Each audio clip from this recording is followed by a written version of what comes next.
I was recently watching one of my favorite YouTube channels, and she was talking about celebrating reaching 1 million subscribers, and she was just talking about the different aspects of being a content creator.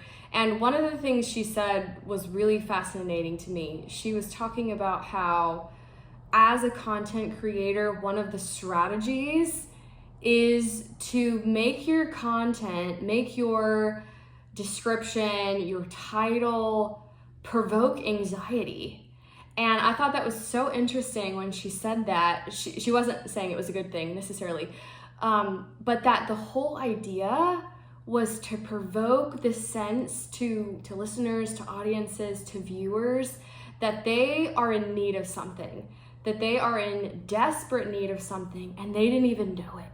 You didn't even know that your living room needed a makeover like it did, or you didn't know that you were actually poisoning your children when you fed them this thing, or you get the idea. It's provoking a sense of urgency and anxiety, and of course promoting the idea that this person, this channel has the information that you need, and you need to get it quickly, right? And so you need to click, you need to watch, you need to subscribe, you need to read. And it just got me thinking about how this is how all of the internet and marketing world works. And I'm not necessarily here to get into criticizing that, but my point from a mental health perspective is that it is so dangerous to be on social media, to be on news sites too much. And because of smartphones, because we have access to these platforms so often, and especially for young people, we are on these platforms so often, we are getting so much stimulation, so much information, and most of it is anxiety provoking because that's the way it was created. It was created to be a sense of urgency and a sense of anxiety so that you click, so that you need to watch the thing. And I was just contemplating on this, and in the book, Save Yourself Some Therapy, one of the modern dangers is overstimulation, right? We are receiving way more information and stimulation than I think our human brains were meant to consume. And we're also getting less social time, less in-person time, I should say real social time with real people.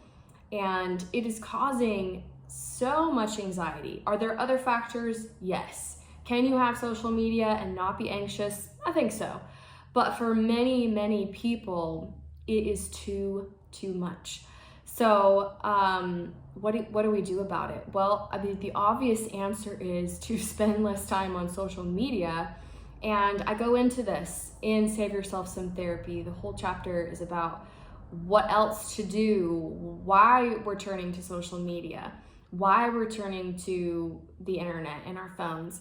And another thing that I think is really sad and interesting is that just like any addiction, just like any bad habit, we are most vulnerable to too much time on social media when we're not feeling good, right? So when we're sad, when we're lonely, when we're already stressed from our day at work or from the day with the kids, that is when we want to just doom scroll, look at things on Pinterest or whatever it is. That's when we want to do it. And it's sad because we're most vulnerable during those times, and so it's just a double whammy, because we're already stressed and now we're going to social media and we see this, you must click on this because you didn't even know that you were worried about it, image and title, and it just creates even more of a cascade. I think that women especially are more susceptible to this. I also think that young women, so preteens, teens, and not just me thinking, there's whole books and research about this. Jonathan Haidt's book, The Anxious Generation, which I just did a video on as a review, talks all about this. So if you're a woman, if you're a young woman especially, please be careful about the amount of social media that you are consuming, and instead do something else. Plan an event or an outing with real friends. Call a friend and talk to them. Go outside for a walk. Do almost literally anything else besides being on your phone, and that will be overall better for your health.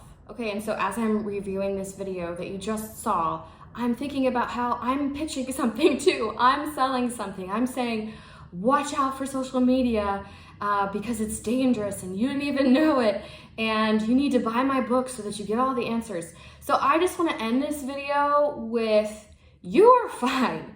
You do not need another thing to buy, another thing to do, another thing to read. You are okay. Just relax, take a deep breath, live your life. I know it's not that simple, but I just want to counter this idea that you have a problem and you need something and you're fine. But also buy my book, right?